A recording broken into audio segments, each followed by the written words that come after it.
पूरा देश petrol diesel के दाम में आए बाढ़ से बेहाल है। रोज रोज बढ़ती कीमतों से जनता त्रस्त हो गई। 7 साल की सरकार के बाद भी अब बीजेपी कहती है कि कांग्रेस की वजह से दाम बढ़े। तो आखिर इसकी हकीकत क्या है? इस महंगाई से जनता का सिर भन्नाया हुआ है और एक बार फिर महंगाई वाला वही पुराना गीत लोगों के बीच छाया हुआ है। अब कोरोना की वजह से ना सखी सैया कमात है, ना ही हर महीना उछले है पेट्रोल। अब तो हर दिन पेट्रोल डीजल का दाम बढ़ना हिंदुस्तान की दैनिक दिनचर्या बन चुकी है। एक दौर था जब सोचा जाता था कि क्या पेट्रोल 100 के पार हो सकता है। अब 100 के पार पेट्रोल के साथ डीजल भी हिंदुस्तान की हकीकत बन चुका है।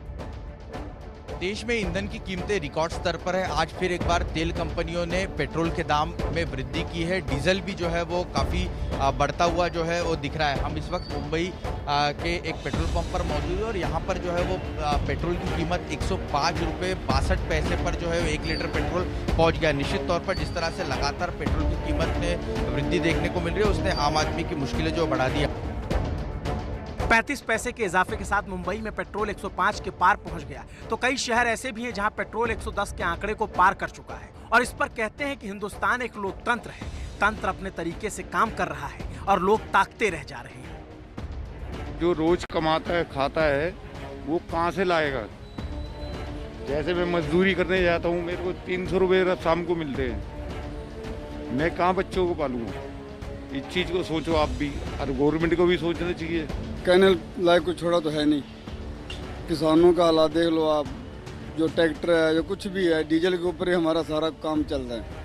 ठीक है, हम फिर वो बैलगाड़ी के ऊपर ही आ गए।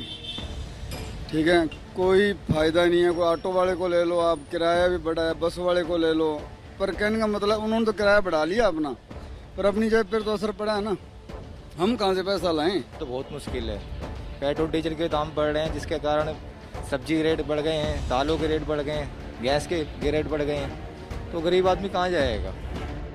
यह आम आदमी की पीड़ा है। मिडिल क्लास बदहाल है। डीजल की मार से किसान भी खस्ता हाल है।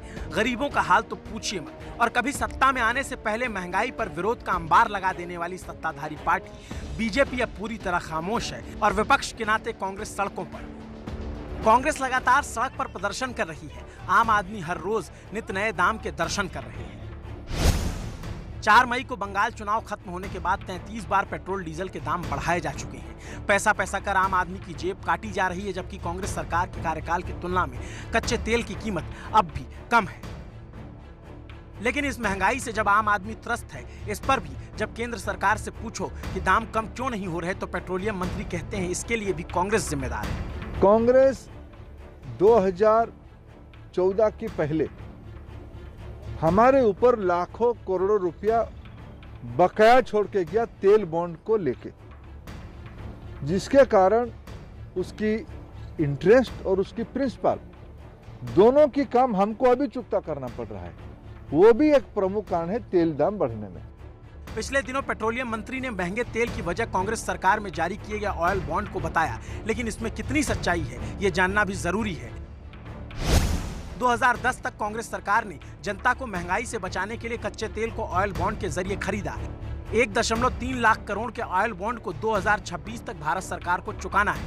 मोदी सरकार ने 2014 से अभी तक सिर्फ 3500 करोड़ का मूलधन चुकाया है। इस साल 10,000 करोड़ का ऑयल बॉन्ड मैच्योर होगा, जिसे केंद्र सरकार को चुकाना होगा। और ऐसा नहीं है कि सिर्फ मनमोहन सरकार ने ही ऑयल बॉन्ड के जरिए कच्चे तेल की खरीद की थी, बल्कि वाजपेयी सरकार ने भी ऑयल बॉन्ड के जरिए ही कच्चा तेल खरीदा था। ब्याज समेत अगर करीब 1 लाख करोड़ की जगह 2 लाख करोड़ भी चुकाने पड़े, तो वो भी पेट्रोल डीजल से हुई केंद्र सरकार की कमाई के आगे कहीं भी नहीं टिकता।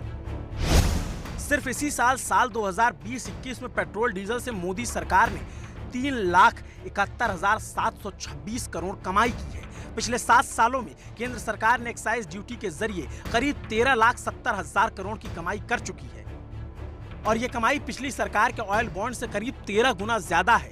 करीब 1 लाख करोड़ का ऑयल बॉन्ड सरकार को 2026 तक चुकाना है, लेकिन 2021 तक ही केंद्र सरकार की कमाई 13 लाख करोड़ से भी ज्यादा की हो चुकी है। तो ऐसे में पेट्रोल डीजल की महंगाई पर सिर्फ कांग्रेस सरकार को जिम्मेदार ठहराना समझ से परे है। सरकार को इस महंगाई पर रोक जल्द से जल्द लगानी चाहिए। देश में कोरोना के कहर के बीच जिस तरह महंगाई ने कहर बरपाया, उसने आम लोगों को हैरान परेशान करके ही छोड़ दिया। बढ़ती महंगाई की सबसे ज्यादा मार पड़ी है मध्य वर्ग पर। जिसके खर्च में ऐसा इजाफा हुआ कि करीब 40% आबादी की हालत बिगड़ गई। देश के अलग अलग हिस्सों में लोग सड़कों पर उतर आए हैं और घरों में हैं। उन्हें उम्मीद कि सरकार जरूर कुछ करेगी। आप देखिए रिपोर्ट। क्या दिल्ली पब्लिक का जीना हराम हो गया, जनता मर रही है और लाखों लोग बेरोजगार हो चुके हैं। इस सरकार को शर्म आनी चाहिए। क्या कोलकाता और क्या बेंगलुरु?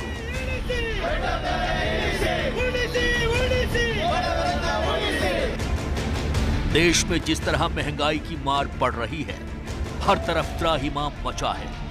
पहले कोरोना, फिर लॉकडाउन और इन सब के बीच तेजी से बढ़ती महंगाई मध्य वर्ग को सबसे ज्यादा परेशान कर रही है। आम मध्य वर्गीय परिवार का खर्च बढ़ा। पेट्रोल पर 1103 रुपए, घरेलू गैस पर 215 रुपए, अमूल दूध पर 60 रुपए, दाल पर 56 रुपए, सरसों के तेल पर 90 रुपए, कुल फर्क 1524 रुपए प्रति माह।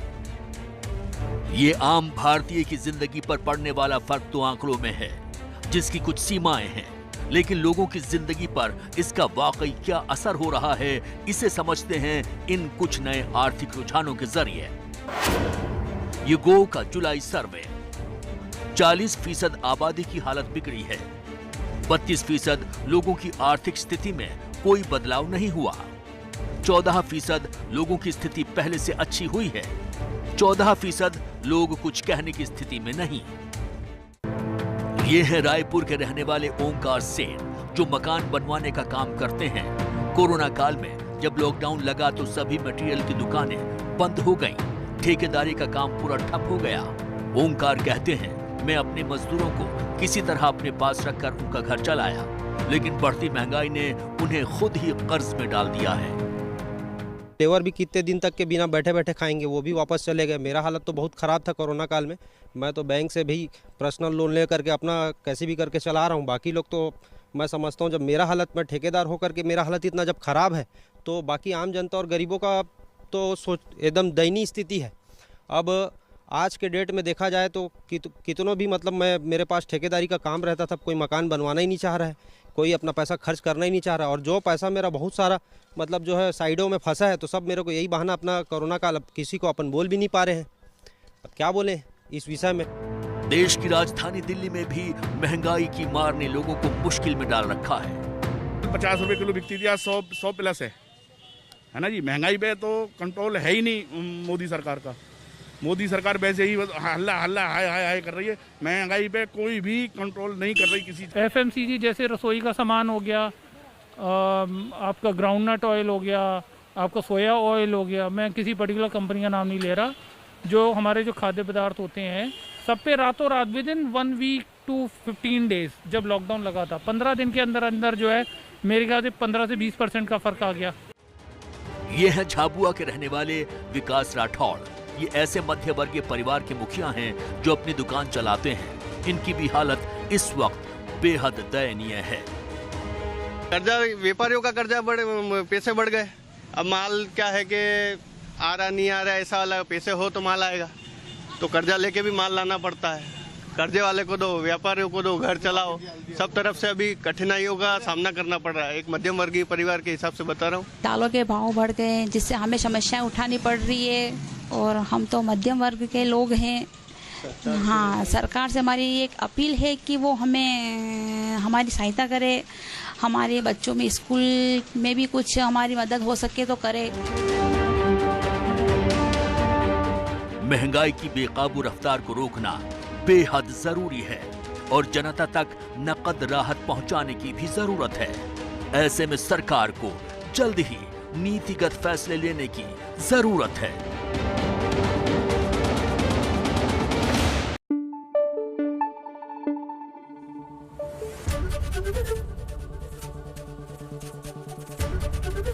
ABP न्यूज आपको रखे आगे।